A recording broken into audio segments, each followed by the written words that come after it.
بسم اللہ الرحمن الرحیم۔ السلام علیکم ناظرین، پاکستان 27 رمضان المبارک کی بابرکت رات کو معرض وجود میں آیا۔ مولانا طارق جمیل صاحب کے بقول یہ اتفاق نہیں بلکہ انتخاب تھا۔ اللہ نے اس عظیم ریاست کو وجود میں لانے کے لیے سال کی سب سے بہترین رات منتخب کی تھی۔ بہت سے نیک لوگوں کو یقین ہے کہ جس رات پاکستان وجود میں آیا اس رات لیلۃ القدر تھی۔ مستقبل کے حوالے سے حضور نبی کریم صلی اللہ علیہ وآلہ وسلم کی کئی احادیث میں سعودی عرب سے مشرق کی سمت کسی ریاست کا ذکر آتا ہے جو اسلام کی نشاط ثانیہ میں اہم ترین کردار ادا کرے گی۔ مثلا غزوہ ہند کی مشہور حدیث جس کے مطابق ایک اسلامی ملک پہلے ہندوستان فتح کرے گا اور پھر اہل یہود کے خلاف فیصلہ کن جنگ لڑے گا۔ اسی طرح روایات میں ہے کہ حضور صلی اللہ علیہ وآلہ وسلم نے مشرق کی طرف اشارہ کر کے فرمایا کہ میرا دین پوری دنیا میں کمزور ہوگا تو وہاں سے اٹھے گا۔ ایک اور موقع پر فرمایا کہ مجھے مشرق سے ٹھنڈی ہوائیں آ رہی ہیں، جس پر علامہ اقبال رحمۃ اللہ علیہ بھی بول اٹھے، میرے عرب کو آئی تھی جہاں سے ٹھنڈی ہوائیں، وہی میرا وطن ہے، وہی میرا وطن ہے۔ اب ذرا یہ چیک کرتے ہیں کہ کیا پاکستان کے متعلق واقعی علامہ اقبال کا گمان درست تھا اور حضور صلی اللہ علیہ وآلہ وسلم کی احادیث میں پاکستان ہی کی طرف اشارہ تھا۔ یہ تو آپ نے اکثر سنا ہوگا کہ اسلام کی 1400 سالہ تاریخ میں مدینے کے بعد پاکستان دوسری ریاست ہے جو اسلام کے نام پر بنی ہے، لیکن مدینے سے مماثلت کا معاملہ صرف یہیں تک محدود نہیں۔ مدینے کو اس وقت مشرکوں اور بت پرستوں سے خطرہ تھا۔ ان مشرکوں کی مدد کو یہودی پیش تھے۔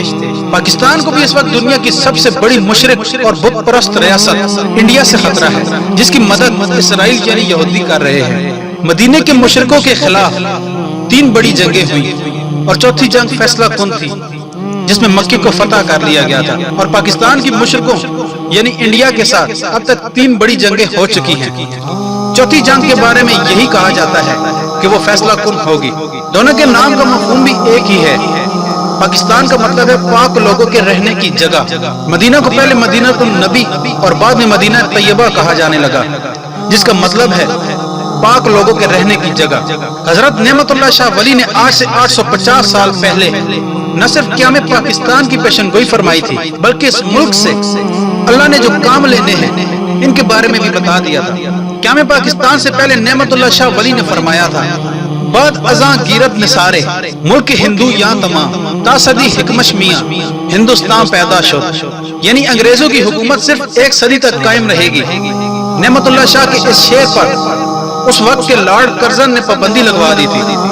اس کے بعد قیام پاکستان کے متعلق آپ فرماتے ہیں، 2 حصص چوں ہند گر 2 خون آدم شد رواں شورش و فتنہ فزون از گماں پیدا شد، یعنی ہندوستان 2 حصوں میں تقسیم ہو جائے گا اور بہت زیادہ شورش اور خون خرابہ ہوگا۔ پھر فرماتے ہیں، مومنہ یا بندہ ماں در خزا اسلاف خویش بعد از رنج و عقوب بت بخت شام پیدا شد، یعنی مسلمان در اسلام میں امان حاصل کر لیں گے۔ اس شعر میں ان مہاجرین کی طرف اشارہ ہے جنہوں نے ہندوؤں کے ظلم و ستم سہنے کے بعد پاکستان آ کر امان پائی۔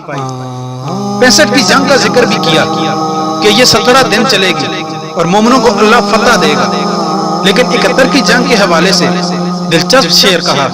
آپ فرماتے ہیں، نعرہ اسلام بلند شد بست دسا ادوار چر بعد ازاں بار دیگر یک کیر شاں پیدا شد، یعنی اسلام کا نعرہ 23 سال تک بلند رہے گا، جس کے بعد دوسری مرتبہ ان پر قہر ٹوٹے گا۔ آپ جانتے ہیں کہ پاکستان اسلام کے نام پر بنا تھا، لیکن ٹھیک 23 سال بعد سازشیوں نے اس میں لسانیت کا زہر گھول دیا اور بنگالی کا نعرہ بلند کیا گیا۔ تب بنگلہ دیش ہم سے الگ ہوا۔ اپنی اس کامیابی پر اندرا گاندھی نے بڑے مغرور انداز میں کہا تھا کہ آج نظریہ پاکستان کو ہم نے خلیج بنگال میں غرق کر دیا ہے۔ یہ وہی نظریہ ہے جس کا اوپر شعر میں ذکر ہے۔ اشعار بہت زیادہ ہیں، نیٹ پر بآسانی مل جائیں گے۔ ہم یہاں خلاصہ لکھتے ہیں کہ نعمت اللہ شاہ نے پاکستان کو ایک زبردست جنگجو لیڈر ملنے کی پیشن گوئی کی ہے، جس کی قیادت میں پاکستان کی انڈیا کے ساتھ ایک آخری اور فیصلہ کن جنگ ہوگی، جس میں ابتدا میں پاکستان اٹک کر خیبر پختونخوا اور پنجاب کے کئی علاقے کھو دے گا، لیکن مسلمان جنگ جاری رکھیں گے، جس کے بعد بالآخر انڈیا کو مکمل طور پر مغلوب کر دیا جائے گا۔ جہاں تک جنگجو حکمران کی بات ہے تو گمان غالب یہی ہے کہ وہ کوئی سپہ سالار ہی ہو سکتا ہے۔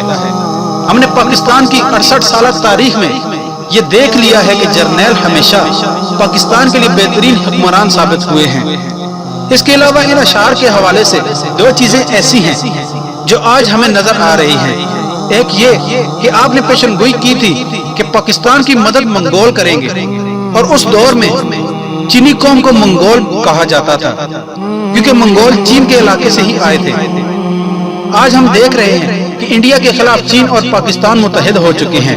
دوسری اٹک کا علاقہ کھونے کی بات کو اس تناظر میں دیکھا جائے کہ افغانستان میں موجود 2 لاکھ افغان نیشنل آرمی سخت پاکستان دشمن ہے اور ان کی قیادت انڈیا کے زیر اثر ہے۔ ان کا پاکستان میں اٹک تک کے علاقے پر دعویٰ بھی ہے، اور یہ ممکن ہے کہ جب پاک فوج انڈیا کے ساتھ مصروف جنگ ہو تو افغانستان کی کٹ پتلی حکومت کو موقع مل جائے پاکستان پر مغربی سمت سے حملہ کرنے کا، اور پاک فوج کی غیر موجودگی میں ان کے لیے ان علاقوں میں پیش قدمی کرنا مشکل نہیں ہوگا۔ گمان غالب یہی ہے کہ ان کے خلاف پاکستان کی مدد افغان طالبان کریں گے۔ نعمت اللہ شاہ ولی کی یہ پیشن گوئیاں یہ بھی ثابت کرتی ہیں کہ غزوہ ہند لڑنے والی جس عظیم فوج کا حضور صلی اللہ علیہ وآلہ وسلم نے ذکر کیا ہے وہ پاک فوج ہی ہے۔ اس پر ایک دلیل اور بھی ہے۔ غزوہ ہند والی حدیث میں لڑنے والی فوج اسرائیل کے خلاف بھی جنگ کرے گی، یعنی یہودیوں سے۔ آج اس خطے میں جو اسلامی ممالک موجود ہیں ان میں سے صرف پاکستان ہی واحد اسلامی ملک ہے جس کی بیک وقت اسرائیل اور انڈیا کے ساتھ معاملات خراب ہیں اور کئی جنگیں بھی ہو چکی ہیں۔ یہ شرط نہ افغانستان پوری کر سکتا ہے، نہ بنگلہ دیش اور نہ ہی ایران۔ اب نعمت اللہ شاہ ولی کی پیشن گوئیوں کے حوالے سے ایک چھوٹا سا واقعہ آپ کو سناتے ہیں۔ نعمت اللہ شاہ کی پیشن گوئیوں کو سن کر ایک 25 سال کا نوجوان 1857 کی جنگ آزادی میں شریک ہوا تھا۔ وہ فتح کے لیے پر امید تھا، لیکن اسی جنگ کے دوران اس نوجوان کو ایک بزرگ ملے اور اس سے کہا کہ تم کو جس فتح کی خوشخبری دی گئی تھی یہ وہ نہیں ہے، اس میں ابھی 90 سال باقی ہیں۔ ایک ملک بنے گا جو عالم اسلام کا مرکز بنے گا اور تم اس کو دیکھو گے۔ یہ سن کر وہ نوجوان جنگ چھوڑ کر چلا گیا اور انتظار کرتا رہا یہاں تک کہ ٹھیک 90 سال بعد پاکستان بنا۔ وہ پھر بھی زندہ رہا اور جب اسلام آباد بنا تب وہ 160 سال کی عمر میں فوت ہوا اور اسلام آباد کے H8 قبرستان میں دفن ہوا، جہاں اس کی قبر کی تختی پر یہ واقعہ آج بھی لکھا ہوا ہے۔ ان کی قبر قدرت اللہ شاہ کی قبر کے نزدیک ہے۔ قبر پر ان کا نام عبداللہ محبوب لکھا ہوا ہے۔ کچھ لوگ کہتے ہیں کہ وہ شخص حضرت مہاجر مکی تھے۔ ہالینڈ کی نیشنل لائبریری میں ہاتھ سے لکھی ہوئی ایک دستاویز موجود ہے جو حضرت بری امام سے منسوب ہے۔ اس میں انہوں نے لکھا ہے کہ ایک دن ہمارا یہ شہر تمام عالم اسلام کا مرکز بنے گا۔ بری امام صاحب اسلام آباد میں مدفون ہیں۔ وہ آج سے تقریباً 300 سال پہلے گزرے ہیں۔ شیخ الہند نے قیام پاکستان کی مخالفت کی تھی، لیکن پاکستان بن جانے کے بعد انہوں نے کہا تھا کہ اب پاکستان مسجد کے حکم میں ہے اور اس کی حفاظت فرض ہے۔ مولانا اشرف علی تھانوی نے قیام پاکستان سے غالباً 6 سال پہلے اپنی بیوی کو وصیت کی تھی کہ پاکستان بن جائے گا اور تم وہاں چلی جانا۔ خان آف قلات کو حضور صلی اللہ علیہ وآلہ وسلم خواب میں آئے تھے کہ پاکستان کے ساتھ شامل ہو جاؤ، اور خان آف قلات نے پاکستان کے ساتھ شامل ہونے کا اعلان کر دیا تھا۔ صوفی برکت علی نے فرمایا تھا کہ ایک دن پاکستان کی ہاں اور نہ میں دنیا کی ہاں اور نہ ہوگی۔ اگر ایسا نہ ہوا تو میری قبر پر آ کر تھوک دینا۔ بات صرف ہمارے بزرگوں تک محدود نہیں، کفار کے بڑوں نے بھی اس حوالے سے پیشن گوئیاں کر رکھی ہیں۔ مثلا ہندو ہر بڑا کام کرنے سے پہلے حساب کتاب کرتے ہیں، ذائچے بناتے ہیں اور مہورتیں نکالتے ہیں۔ کہا جاتا ہے کہ قیام پاکستان کے بعد گاندھی نے پنڈتوں نجومی بلوا کر حساب کتاب کیا اور پھر اعلان کیا کہ پاکستان اور انڈیا میں 4 جنگیں ہوں گی اور چوتھی جنگ فیصلہ کن ہوگی۔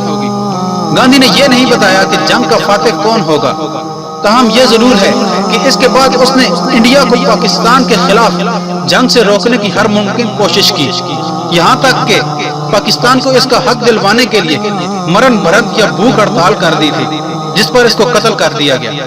اسی طرح ڈیوڈ بن گوریان جو کہ اسرائیل کے بانیوں میں سے تھا، اس نے پاکستان کے حوالے سے پیشن گوئی کی تھی کہ بین الاقوامی صہیونی تحریک کو کسی طرح بھی پاکستان کے بارے میں غلط فہمی کا شکار نہیں ہونا چاہیے۔ پاکستان در حقیقت ہمارا اصلی اور حقیقی نظریاتی جواب ہے۔ پاکستان کا ذہنی اور فکری سرمایہ اور جنگی اور عسکری قوت اور کیفیت آگے چل کر کسی بھی وقت ہمارے لیے باعث مصیبت بن سکتی ہے۔ ہمیں اچھی طرح سوچ لینا چاہیے۔ بھارت سے دوستی ہمارے لیے نہ صرف ضروری بلکہ مفید بھی ہے۔ ہمیں اس تاریخی اناج سے لازماً فائدہ اٹھانا چاہیے جو ہندو پاکستان اور اس میں رہنے والے مسلمانوں کے خلاف رکھتا ہے۔ یہ تاریخی دشمنی ہمارے لیے زبردست سرمایہ ہے، لیکن ہماری حکمت عملی ایسی ہونی چاہیے کہ ہم بین الاقوامی دائروں کے ذریعے ہی بھارت کے ساتھ اپنا ربط و ضبط قائم رکھیں۔ یروشلم پوسٹ 9 اگست 1967۔ عالم کفر کو 4 حصوں میں تقسیم کیا جا سکتا ہے: عیسائیت، یہودیت، مشرکین اور ملحدین۔ بہت کم لوگوں کو احساس ہوگا کہ پاکستان اس وقت بھی ان چاروں سے بیک وقت برسر پیکار ہے اور ان سب کے لیے درد سر بنا ہوا ہے۔ مشرکین کی نمائندہ ریاست انڈیا ہے، جبکہ یہودیوں کی اسرائیل۔ ان کے خلاف پاکستان کی جنگ سے ہم سب واقف ہیں۔ جدید الحاد کی سب سے بڑی نمائندہ ریاست روس ہے، جو اپنے وقت کی سپر پاور تھی جب وہ اپنے الحادی نظریات کو پوری طاقت سے دنیا بھر میں پھیلا رہی تھی، تب پاکستان کے ہاتھوں اپنے انجام کو پہنچی۔ امریکہ بظاہر پاکستان کا اتحادی ہے، لیکن اب دنیا جان چکی ہے کہ افغانستان میں امریکہ کو در حقیقت کس کے ہاتھوں شکست کا سامنا ہے۔ یہ پیشن گوئی قرۃ اللہ شہاب کی کتاب میں بھی موجود ہے، جس کے مطابق جب وہ 1959 میں یونیسکو کے ایگزیکٹو بورڈ کے ممبر تھے تو اس وقت ان کے تعلقات ایک یورپی باشندے سے ہوئے، جس نے قرۃ اللہ شہاب کو بتایا کہ اگرچہ امریکہ اور روس ایک دوسرے کے حریف ہیں، لیکن پاکستان کو دونوں اپنا دشمن سمجھتے ہیں۔ پھر اس نے وضاحت کی کہ یہ کوئی ڈھکی چھپی بات نہیں کہ پاکستان کی مسلح افواج کا شمار دنیا کی اعلیٰ ترین افواج میں ہوتا ہے، اور یہ حقیقت نہ روس کو پسند ہے اور نہ امریکہ کو۔ روس کی نظریں افغانستان اور پھر بحیرہ عرب پر ہیں، جن کو قابو کرنا پاک فوج کی موجودگی میں ناممکن ہے۔ جنرل ضیاء نے اس کو بعد میں سچ ثابت کر دیا، جبکہ امریکہ اسرائیل کا حلیف ہے اور جانتا ہے کہ اگر اسرائیل کے خلاف عالم اسلام کی جانب سے عالمی طور پر جہاد کا اعلان ہوا تو پاکستان کی افواج اور نہتی آبادی بھی کسی حکم کا انتظار کیے بغیر اسرائیل پر چڑھ دوڑے گی۔ یہ پیشن گوئی غزوہ ہند والی حدیث میں بھی ہے، اور نعمت اللہ شاہ ولی نے بھی یہی بات کی ہے۔ اکھنڈ بھارت، گریٹر اسرائیل اور صہیونی تحریک کے راستے کی سب سے بڑی رکاوٹ پاکستان ہے۔ انڈیا پاکستان کی وجہ سے اب تک صرف کشمیر پر قابو نہیں پا سکا۔ اسرائیل نے 2 بار آگے بڑھنے کی کوشش کی تو پاکستان کے ہاتھوں ذلیل و رسوا ہوا۔ روس پاکستان کے ہاتھوں اپنے انجام کو پہنچا۔ امریکی جنگی ماہرین کے مطابق امریکہ کی افغانستان میں ناکامی کی وجہ پاکستان ہے۔ پاکستان کے ساتھ ایک اور معاملہ بھی عجیب و غریب ہے کہ پاکستان کو نقصان پہنچانے والوں کو اللہ زمین میں ہی نشان عبرت بنا دیتا ہے۔ مثلاً سقوط ڈھاکہ کے ذمہ دار سارے کردار جنہوں نے پاکستان کو توڑا تھا، اللہ نے ان کو ان کے خاندانوں سمیت مٹا کر رکھ دیا۔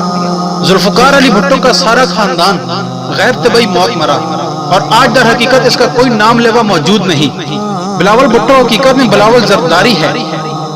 شیخ مجیب الرحمان اپنے پورے خاندان سمیت مارا گیا، صرف اس کی ایک بیٹی باقی بچی تھی۔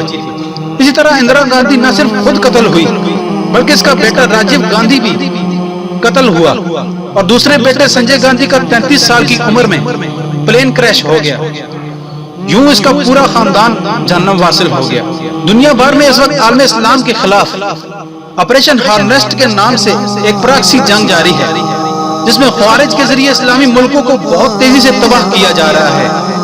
پاکستان وہ واحد ملک ہے جہاں اس جنگ میں عالمی قوتوں کو شکست ہوئی ہے، اور خوارج کو عملی اور نظریاتی دونوں محاذوں پر پسپائی کا سامنا ہے۔ پاکستان کے خلاف لڑنے والوں کا کیا حال ہوتا ہے؟ طاہر یلدشیف کو روس نے شیطان کا نام دے رکھا تھا، کیونکہ ان کا خیال تھا کہ یہ مرتا نہیں۔ اس شخص کو امریکہ ازبکستان میں روس کے خلاف سال ہر سال تک استعمال کرتا رہا، لیکن اس شخص کو جب پاکستان کے خلاف لانچ کیا گیا تو کچھ ہی عرصے بعد یہ پاک فوج کے ہاتھوں اپنے انجام کو پہنچ گیا۔ اسی طرح سری لنکا کے خلاف لڑنے والی تامل تحریک کے لیڈر پربھاکرم کو لوگ سورج دیوتا کہتے تھے، کیونکہ اس کے بارے میں مشہور تھا کہ اس کو موت نہیں آتی۔ لیکن جب ان تاملز نے پاکستان پر لاہور میں حملہ کیا تو جواباً پاک فوج نے سری لنکن فوج کے ساتھ مل کر ان تاملز کے خلاف آپریشن کیا، جس میں وہ سورج دیوتا مارا گیا۔ عجیب بات ہے کہ پاکستان کے خلاف لڑنے والے اکثر خارجیوں کو 3 یا 4 سال سے زیادہ کی مہلت نہیں ملتی۔ اب اس مضمون کو سمیٹنے کی کوشش کرتے ہیں۔ ذرا ان اتفاقات پر غور کرتے ہیں۔ پاکستان آبادی کے لحاظ سے سب سے بڑا اسلامی ملک نہیں، لیکن اس کے باوجود دنیا میں سب سے زیادہ نمازی، روزے دار، زکوٰۃ دینے والے، مساجد، علماء، حفاظ اور حاجی پاکستان میں پائے جاتے ہیں۔ پاکستان دنیا میں دعوت و تبلیغ کا سب سے بڑا مرکز ہے۔ پاکستان دنیا میں جہاد کا سب سے بڑا مرکز ہے۔ پاکستان کو اللہ نے دنیا میں سب سے اہم اسٹریٹجک لوکیشن دی ہے، اور دنیا کی کئی بڑی سپر طاقتیں بیک وقت کسی نہ کسی طرح پاکستان پر انحصار کرتی ہیں۔ یہی حال پاکستانی سمندر کا بھی ہے، خاص کر گوادر کا۔ پاکستان کو اللہ نے 5 موسم دیے ہیں اور دنیا کا سب سے بڑا نہری نظام بھی دیا ہے۔ کہا جاتا ہے کہ اگر پاکستان صحیح معنوں میں اپنی زمینوں سے پیداوار حاصل کر لے تو پورے براعظم کی ضروریات پوری کر سکتا ہے۔ پاکستان کے پاس بے پناہ معدنی وسائل ہیں، جن میں صرف تھر کا کوئلہ ہی سعودی عرب کے کل تیل کے ذخائر سے زیادہ مالیت کا ہے۔ پاکستان سوئی نہیں بنا سکتا، لیکن دنیا کے جدید ترین میزائل بنا چکا ہے۔ پاکستان کا نیوکلیئر میزائل پروگرام اس وقت دنیا میں صرف امریکہ اور چین اس کا مقابلہ کر سکتا ہے۔ باقی ممالک کو اس معاملے میں پاکستان پیچھے چھوڑ چکا ہے۔ کیا یہ سب واقعی محض اتفاق ہے؟ پاکستان کے خلاف بے پناہ سازشیں ہونے کے باوجود اب تک اللہ نے اس کو بچایا ہے۔ کیسے اس پر اگر لکھا جائے تو شاید ایک پوری کتاب کی ضرورت پڑے۔ یہاں 65 کی جنگ کے واقعات بھی نہیں لکھے جا سکتے، جس میں اللہ نے بالکل پاکستان کی ویسے ہی مدد فرمائی تھی جیسے اصحاب بدر کی مدد فرمائی تھی۔ پاکستان اللہ کے رازوں میں سے ایک راز ہے۔ یہ محض زمین کا ایک ٹکڑا نہیں بلکہ ایک مقدس امانت ہے۔ اس کے ساتھ آنے والے وقت کے بہت سے اہم ترین معاملات وابستہ ہیں، اور جو شخص اس امانت میں خیانت کرے گا وہ اللہ کی پکڑ سے نہیں بچ پائے گا۔